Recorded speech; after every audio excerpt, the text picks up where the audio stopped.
નમસ્કાર મિત્રો, welcome to YouTube channel Ramesh Kaila. ખૂબ સરસ મજાના વિડીયોમાં આપણે ખરેખર જે આપણા દિશાસૂચક છે એવી જે જૂની પરીક્ષાના આપણે જ્યારે પ્રશ્ન પેપર સોલ્વ કરીએ અને એ પણ પ્રશ્ન પેપર આપણે તર્ક સાથે સોલ્વ કરીએ ત્યારે સાચા અર્થમાં આપણને આઈડિયો મળે. તમને ઘણી વખત એવું થશે કે Rajkot municipal corporation, Surat municipal corporation કે ગાંધીનગર મ્યુનિસિપલ કોર્પોરેશનના પેપર સોલ્વ કરવાથી શું ફાયદો થાય. આ તો ગુજરાત ગૌણ સેવા પસંદગીની પરીક્ષા છે, પણ હકીકતમાં આવા જ પ્રશ્ન ગુજરાત ગૌણ સેવા પસંદગીની પરીક્ષામાં પૂછાય.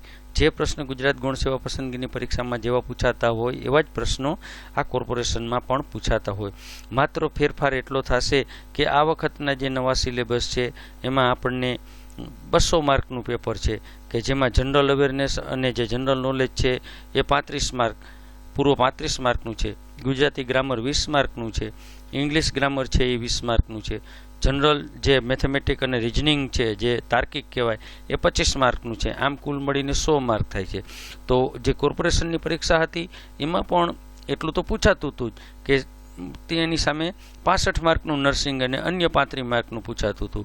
તો એમ મળીને 100 માર્ક થતા હતા.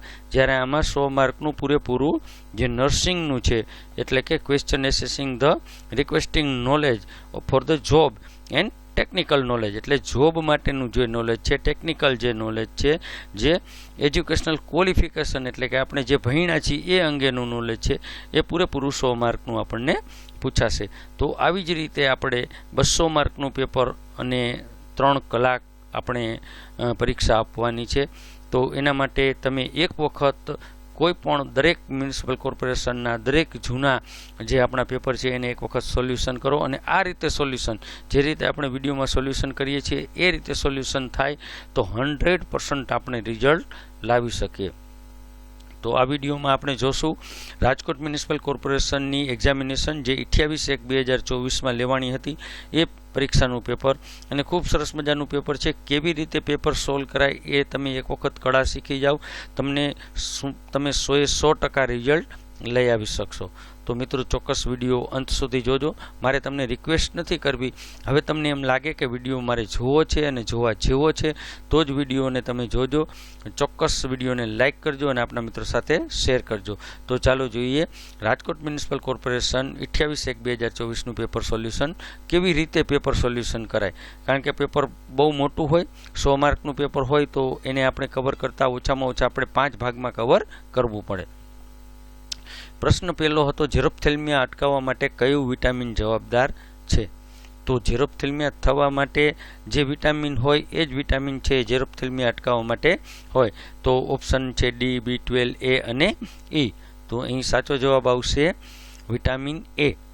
તો શું છે ઝેરોપ્થેલ્મિયા? તો ઝેરોપ્થેલ્મિયા એટલે cornea, dryness of the cornea. આંખમાં જે સફેદ ભાગ છે અને કોર્નિયા છે એ સુકાઈ જાય એને આપણે ઝેરોપ્થેલ્મિયા કહી. તો શું આપવાથી એ અટકાવી શકાય? તો વિટામિન A સોલ્યુશન આપવાથી અટકાવી શકાય. એટલા માટે વિટામિન A સાચો જવાબ છે.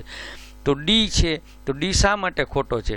તો ડી આપણને ખબર પડે. તો આવા પ્રશ્ન છે તમે રિવિઝન જ્યારે કરો કે ડી છે એ હાડકાના રોગ માટે એટલે કે સુક્તાન માટે કામ આવે, B12 છે એ એનિમિયા અટકાવવા માટે કામ આવે, જ્યારે વિટામિન E છે એ એન્ટીઓક્સિડન્ટ કહેવાય અને સ્ટરીલિટી અટકાવવા માટે પણ કામ આવે.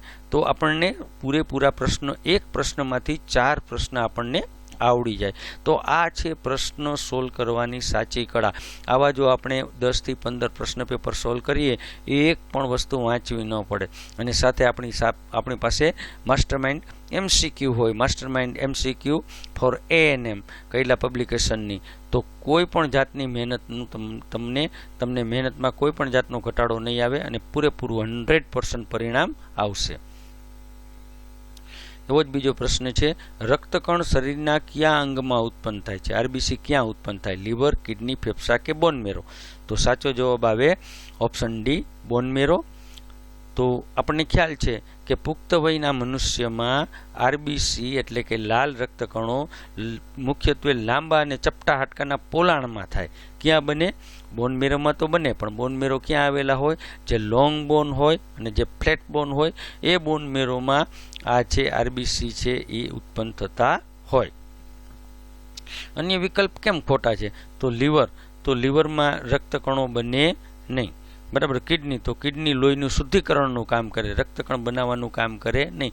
ફેફસા, તો ફેફસા પણ લોહીમાં ઓક્સિજન ભેળવવાનું કામ કરે, ડીઓક્સિજનેટેડ બ્લડને ઓક્સિજનેટેડ કરવાનું કામ કરે. તો એટલા માટે એ ઓપ્શન ખોટા છે અને સાચો જવાબ છે બોન મેરો.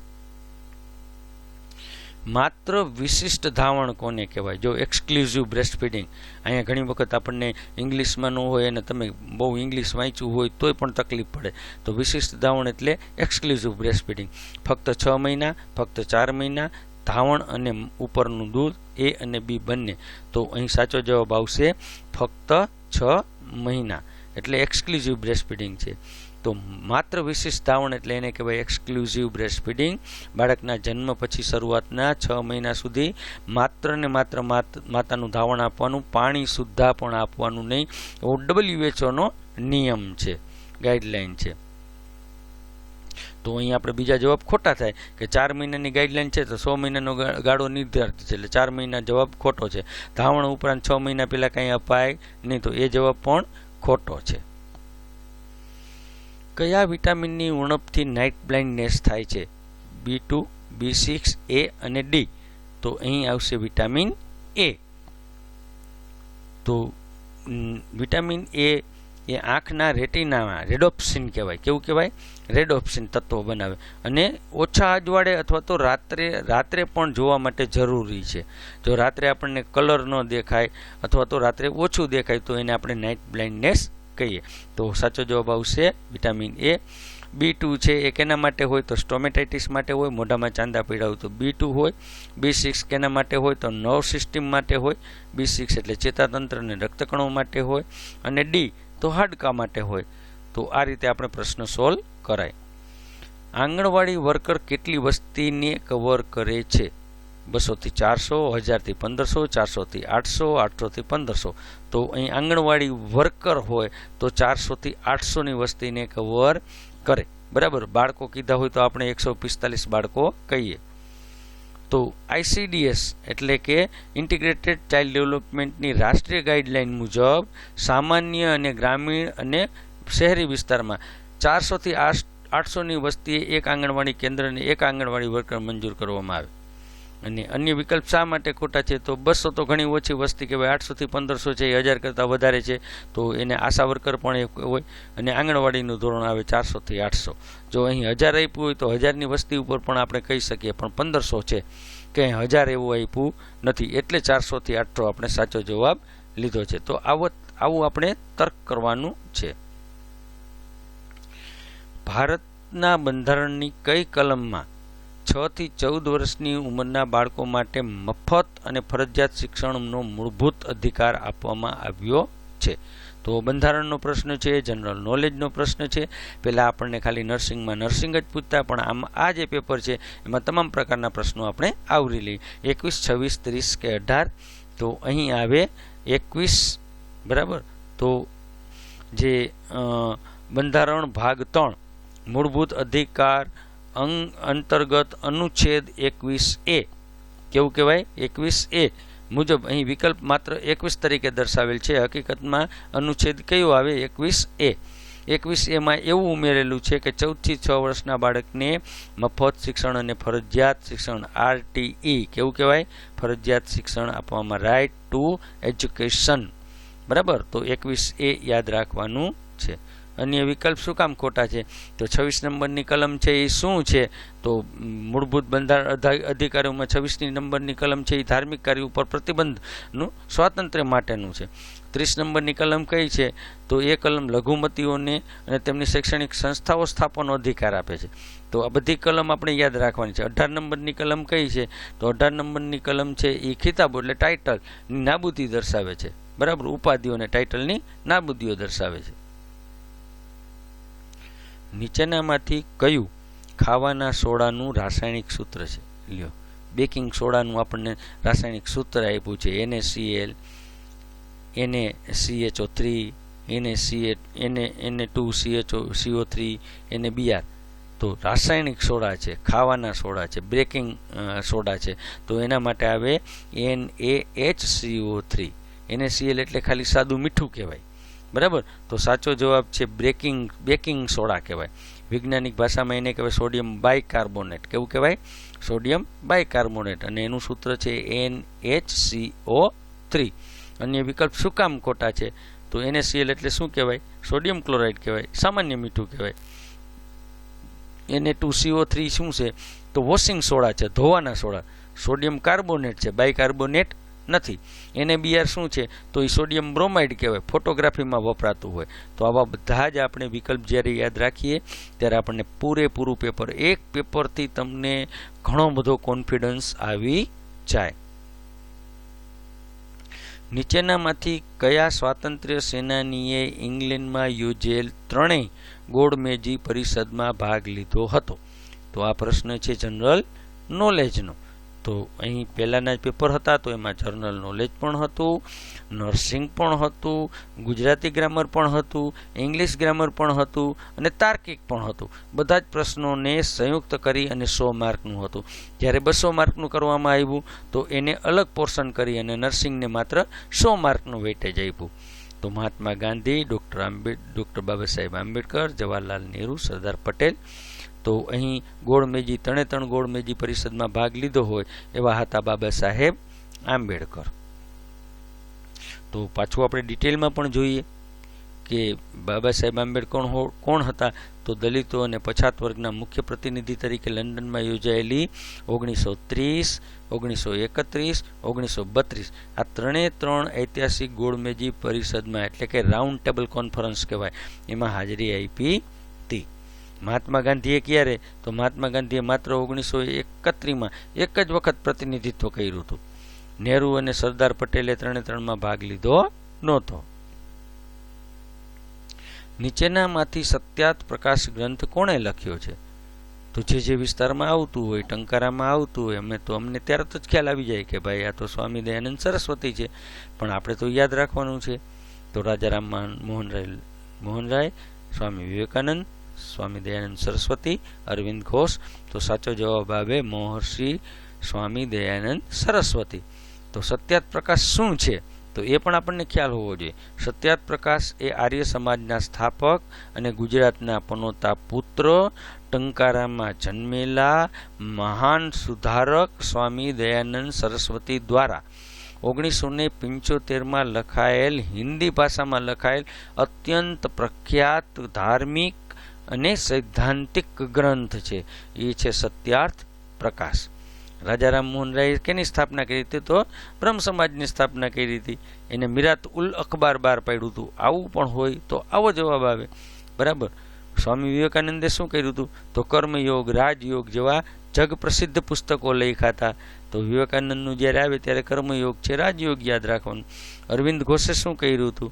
તો મહર્ષિ અરવિંદ ઘોષે ધ લાઈફ ડિવાઇન અને સાવિત્રી જેવા મહાન ગ્રંથો લખ્યા હતા. તો આનાથી આપણું નોલેજમાં ઘણો બધો વધારો થઈ શકે. તમારે માત્ર એકદમ શાંતિથી સાંભળવાનું છે, પ્રશ્ન જોવાના છે.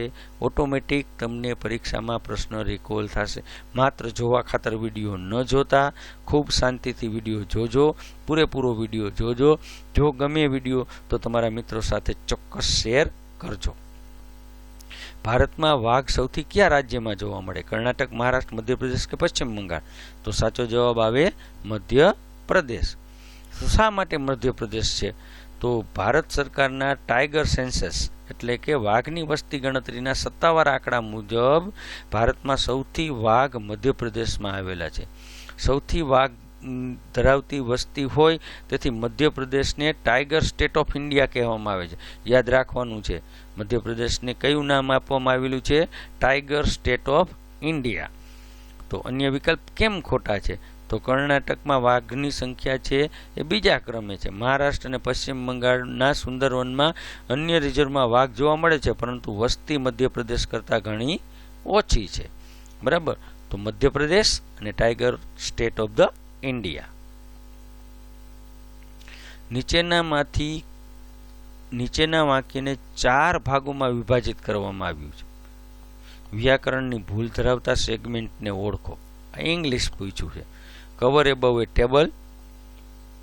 During an earthquake, it is advise to take to save your life. તો 4 વાક્યો છે, 4 ભાગો છે, તો આમાં ગણવાના છે. જો ડ્યુરિંગ એન અર્થક્વેક 3 જ થાય. It is an advice to take 1 2 3 4 5 6 થઈ જાય. ટુ સેવ યોર લાઈફ 4 થઈ જાય. તો ક્યાં આવે? તો કવર એબવ ટેબલ. શું આવશે? Cover above a table. બરાબર. તો આ રીતે આપણે યાદ રાખવાનું છે. અંગ્રેજી વ્યાકરણ અને આપત્તિ વ્યવસ્થાપનના નિયમ મુજબ ભૂકંપ વખતે આ શું છે? આ શું છે? તો અહીંયા આપણને એમ કહે છે કે સેગમેન્ટ, વ્યાકરણની ભૂલ ધરાવતા સેગમેન્ટો છે, ઓળખવાના. પણ આપણે વ્યાકરણની આમાં ભૂલ નથી. અંડર ટેબલનો આશરો લેવો જોઈએ. પણ શું છે? એબવ નહીં, કવર એબવ એ ટેબલ. વાક્યનો અર્થ પ્રપોઝિશનની દ્રષ્ટિએ મોટી ભૂલ છે. શું છે? મોટી ભૂલ છે. કારણ કે એબવ ટેબલ ન હોય, કંઈ કવર એબવ ટેબલ હોય. કવર ઉપર, ટેબલ ઉપર ચડી જાય તો આપણે કવર થાય? ન થાય. તો કવર અંડર ટેબલ એવો થાય. બીજા વિકલ્પ શું કામ ખોટા? ડ્યુરિંગ એન અર્થક્વેક છે. શા માટે? It is advice to take, it is save your life. ત્રણેય સેગમેન્ટમાં વ્યાકરણની દ્રષ્ટિએ બિલકુલ શુદ્ધ અને સાચા છે. ખાલી ખોટો કયો વાક્ય છે? તો કવર એબવ ટેબલ. આ એક જ વાક્ય છે, એ ખોટું છે. નીચેના વાક્યમાં ભૂલ છે તે જણાવો. તો આમાં ભૂલ છે. It would be impossible for them to continue living in the world if each of them knew exactly what fat had in a store for them. તો 4 વાક્યો આપ્યા છે, એમાંથી કયા વાક્યમાં ભૂલ છે એ જણાવો. બહુ અઘરો પ્રશ્ન છે, અને આ ભૂલ ગોતો ને તમે તો તમારી ઓછામાં ઓછી 5 મિનિટ નીકળી જાય. તો આપણે જોવાનું કે આપણાથી થાય એમ છે, પ્રશ્ન પાસ કરવાનો. પણ અહીંયા આપણે સાચો જવાબ શું છે એ જોઈએ.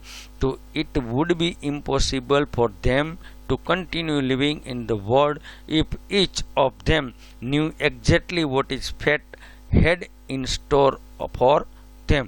તો સાચો જવાબ આવે સી. કયું આવે? સાચો જવાબ આવે સી.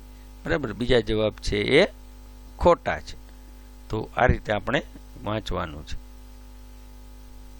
હવે આમાં કેમ ખોટો છે એ પણ આપેલું છે કે શા માટે સાચું. તો અંગ્રેજી ભાષામાં કોઈના ભવિષ્યમાં શું થવાનું છે કે એના નસીબમાં શું લખ્યું છે એ દર્શાવવા માટે fate had in store of them એ સાચો રૂઢિપ્રયોગ છે. રૂઢિપ્રયોગ છે, આઈડિયોમ કહેવાય, રૂઢિપ્રયોગ છે. જોકે પોતાના નસીબમાં શું થવાનું એની ખબર પડી જાય તો દુનિયામાં જીવવું જ અશક્ય છે. એટલા માટે એ જવાબ સાચો છે. સુમન શું દર્શાવે છે? Means stand for Suman. સુમનનું પૂરું નામ સુરક્ષિત મધર એલાઉન્સ, સુરક્ષિત માતૃત્વ એલાઉન્સ, સુરક્ષિત માતૃત્વ આશ્વાસન, સુરક્ષિત maternal and neonatal death reduction. તો અહીં સાચો જવાબ છે સુમનનો સુરક્ષિત માતૃત્વ આશ્વાસન. તો આવું પણ આપણને આ સુમન આપેલું છે કોને? તો ભારતના આરોગ્ય મંત્રાલયે આપેલું છે, અને સત્તાવાર નામ એનું સુમન જાહેર કરેલું છે. સુરક્ષિત માતૃત્વ આશ્વાસન છે એનું પૂરું નામ. આ યોજના શું દર્શાવે છે? આ યોજનાનો મુખ્ય હેતુ છે ગર્ભવતી મહિલાઓ અને નવજાત શિશુને હોસ્પિટલમાં મફત અને ગુણવત્તાસભર સેવાઓ પૂરી પાડવાનું છે. આયુષ્યમાન ભારત યોજના ઇન્સ્યોરન્સ હેઠળ પ્રતિ વર્ષ લાભાર્થીને કેટલો લાભ મળે? જો આમાં ઘણી વખત સરકારશ્રીના નિયમ મુજબ લાભમાં વધઘટ થતું હોય, પણ જે પ્રશ્ન પૂછાણો હોય, જે અરસામાં જે વર્ષે જે પ્રશ્ન પૂછાણો હોય એ મુજબના જવાબ હોય. 5 લાખ રૂપિયા પ્રતિ પરિવાર દીઠ 5 લાખ રૂપિયા, વ્યક્તિ દીઠ 5 લાખ રૂપિયા, વ્યક્તિ દીઠ 4 લાખ રૂપિયા કે કુટુંબ દીઠ 4 લાખ રૂપિયા. તો સાચો જવાબ આવે પરિવાર દીઠ 5 લાખ રૂપિયા. બરાબર. તો આનો સાચો જવાબ છે કે ભારત સરકારની આયુષ્યમાન ભારત પ્રધાનમંત્રી જન આરોગ્ય યોજના એટલે કે PMJAY હેઠળ ગરીબી અને જરૂરિયાતમંદ પરિવારોને ગંભીર બીમારીઓમાં હોસ્પિટલમાં સારવાર માટે દર વર્ષે પરિવાર દીઠ રૂપિયા 5 લાખ સુધીની મફત સ્વાસ્થ્ય વીમા કવચ પૂરું પાડવામાં આવે છે. કેન્દ્રિત અને વૈજ્ઞાનિક રીતે સ્વદેશી જાતિઓના સંરક્ષણ અને વિકાસ માટે કયું મિશન શરૂ કરવામાં આવેલું છે?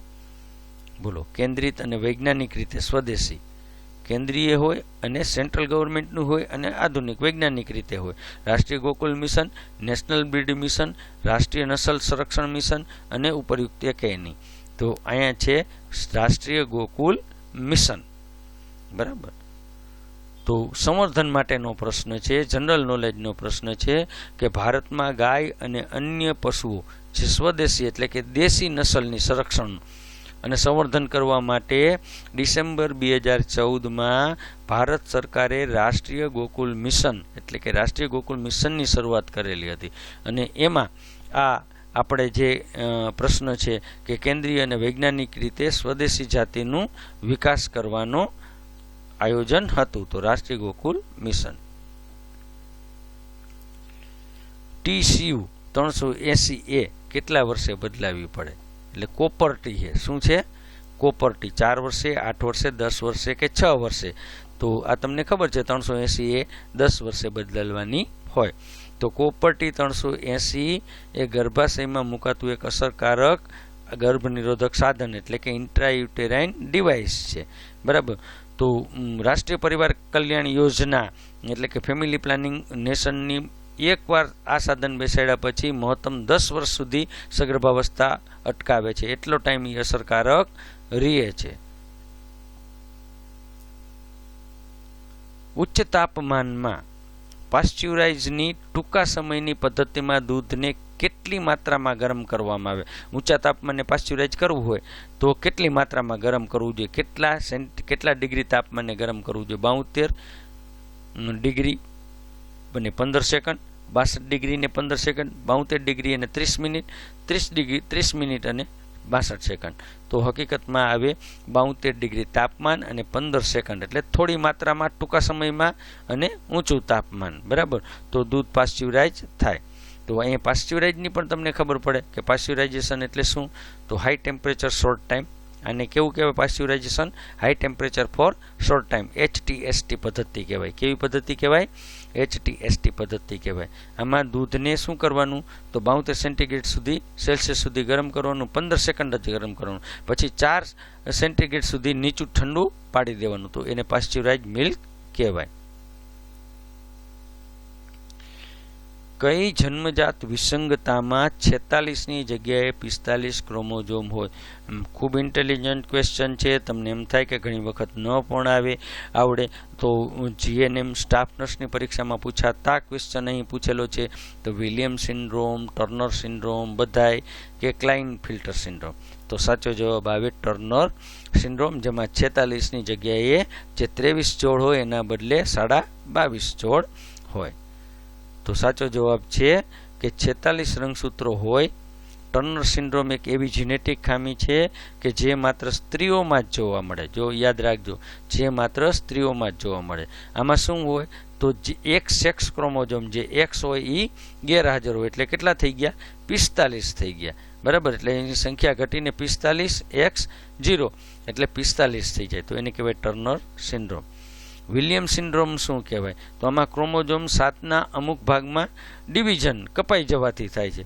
કુલ 46 હોય પણ કપાઈ ગયા હોય. ક્લાઇનફિલ્ટર સિન્ડ્રોમ, આમાં પુરુષમાં એક વધારાનો X ક્રોમોઝોમ હોય. તો એને કેવો કહેવાય? તો એને કહેવાય ક્લાઇનફિલ્ટર સિન્ડ્રોમ. યાદ રાખજો. ટર્નર સિન્ડ્રોમ સ્ત્રીમાં હોય તો પુરુષમાં ક્લાઇનફિલ્ટર સિન્ડ્રોમ હોય. નીચેનામાંથી કયું જૂથ ઓસ્ટિયોપોરોસિસ માટે વધુ સંવેદનશીલ છે? તો અહીં આપણને ઓસ્ટિયોપોરોસિસ એ ખબર હોવી જોઈએ ને કે ઓસ્ટિયોપોરોસિસ કેને કહેવાય. તો ઓસ્ટિયોપોરોસિસ કેને કહેવાય એ પણ ખબર હોવી જોઈએ. ઓસ્ટિયોપોરોસિસ એટલે હાડકો નબળા પડી જવાય, એને કહેવાય ઓસ્ટિયોપોરો. તો નવજાત શિશુ, એડોલેશન, વૃદ્ધો અને પોસ્ટ મેનોપોઝલ મહિલાઓ કેમાં વધારે ઓસ્ટિયોપોરોસિસ જોવા મળે? તો જોવા મળે પોસ્ટ મેનોપોઝલ મહિલામાં. શું કામ? સાચો જવાબ કેમ હશે? તો આપણને ઘણી વખત પ્રશ્ન થાય કે પોસ્ટ મેનોપોઝલમાં કેમ ભાઈ હાડકાં પોચા પડી જાય? તો ઓસ્ટિયોપોરોસિસ એટલે હાડકાં પોચા પડી જવા, બરડ થઈ જવા. પોસ્ટ મેનોપોઝલમાં શું હોય? તો જેમનું માસિક ધર્મ આવવાનું કાયમી બંધ થતું હોય તો એવી વખતે સૌથી વધારે જોખમ શું હોય? હાઈ સસેપ્ટેબિલિટી હોય. હાડકાનું રક્ષણ કરતા જે ઇસ્ટ્રોજન હોય એનું અચાનક પ્રમાણ ઘટી જાય તો ઓસ્ટિયોપોરોસિસ થવાના ચાન્સીસ રહે. એટલા માટે એ વિકલ્પ સાચો છે. રેડી? ત્યાર પછીનો પ્રશ્ન છે કે પાણીની અંદર કાયમી કઠિનતા, પરમેનન્ટ હાર્ડનેસ શેના કારણે જોવા મળે? પાણી બે પ્રકારના હોય, તમને ખબર છે કે નરમ પાણી અને કઠણ પાણી, બરાબર? તો હાર્ડ વોટર અને સોફ્ટ વોટર. તો શું કામ હાર્ડ વોટર બને? કયું એવું તત્વ હોય કે જેનાથી હાર્ડ વોટર બને? Magnesium carbonate, magnesium bicarbonate, magnesium sulphate કે ઉપરના બધાય? તો અહીં સાચો જવાબ આવશે મેગ્નેશિયમ સલ્ફેટ. કેવું આવે? કાર્બોનેટ નહીં પણ સલ્ફેટ. તો શું કામ મેગ્નેશિયમ સલ્ફેટ આવે? તો પાણીમાં જે કાયમી પરમેનન્ટ હાર્ડનેસ છે એમાં જે કેલ્શિયમ અને મેગ્નેશિયમ ઓગળા હોય, જે સલ્ફેટ હોય, તો એ ક્લોરાઇડના ક્ષારો હોય અને એના કારણે શું બને? મેગ્નેશિયમ સલ્ફેટ બની જાય, MgSO4 બને. પાણી ઉકાળવાથી પણ એ દૂર થાય નહીં. આના માટે રાસાયણિક પ્રક્રિયા જ કરવી પડે. આ પરમેનન્ટ આપણને પાણી છે ને પરમેનન્ટ પાણી હાર્ડ બનાવીએ, ટેમ્પરરી નહીં પણ પરમેનન્ટ પાણીને હાર્ડ બનાવે. તો આ જવાબ છે મેગ્નેશિયમ સલ્ફેટ. તો મિત્રો આવા જવાબ તમારે શોધવાના હોય, આવી રીતે આપણે પેપર સોલ્વ કરવાના હોય અને આવા 10 પેપર સોલ્વ કરી નાખો ને તો કોઈની તાકાત નથી કે તમને પાસ થતા કે સારામાં સારા માર્ક્સ લાવતા રોકી શકે. શા માટે અન્ય સાહિત્યમાં જીવ નાખો છો? માત્ર માસ્ટરમાઇન્ડ MCQ અને સરસ મજાના આવા પેપર સોલ્યુશન આપેલા છે, તો પેપર્સને સોલ્વ કરો. ખૂબ સરસ મજાના આવા જ વિડીયો અને આ જ પેપરની PDF તમને મળશે માસ્ટરમાઇન્ડ એજ્યુ એપમાં. તો આજે જ ડાઉનલોડ કરો માસ્ટરમાઇન્ડ એજ્યુ એપ. ANM GNMના પણ તમામ પ્રશ્ન પેપર હશે. આપણી પરીક્ષાના જૂના તમામ જે તમારા અત્યારે જે ANMમાં જે છોકરીઓ ભણે છે, જે દીકરીઓ ભણે છે, એમને પણ તમે ગાઈડ કરી શકો કે સરસ મજાના પેપર સોલ્યુશન આપેલા છે. તમારા બધા જ પેપર સોલ્યુશન આમાં આપેલા છે. ઓનલાઈન એવી ટેસ્ટ આપણે લઈએ છીએ કે જે 25 માર્કની કે જે 25 માર્કની તમે ટેસ્ટ આપ્યા કરો તો એક વખત એવું થાય કે તમે 100% રિઝલ્ટ લઈ આવી શકો. તો આના માટે આજે જ ડાઉનલોડ કરો માસ્ટરમાઇન્ડ એજ્યુ એપ. જો વિડીયો તમને ગમ્યો હોય, હકીકતમાં ગમ્યો હોય, તો વિડીયો ચોક્કસ લાઈક કરજો, કોમેન્ટ કરજો અને આપણા મિત્રો સાથે શેર કરજો. આવા જ પ્રશ્નો લઈ અને ફરી હજી આપણે આવવાનું છે પાર્ટ 2માં. તો ચોક્કસ પાર્ટ 1ને ખૂબ સરસ મજાનું જુઓ, વારંવાર જુઓ, બરાબર? અને ત્યાર પછી પાર્ટ 2માં પણ આવા જ પ્રશ્ન આપણે સોલ્વ કરશું. ખૂબ ખૂબ આભાર, ધન્યવાદ.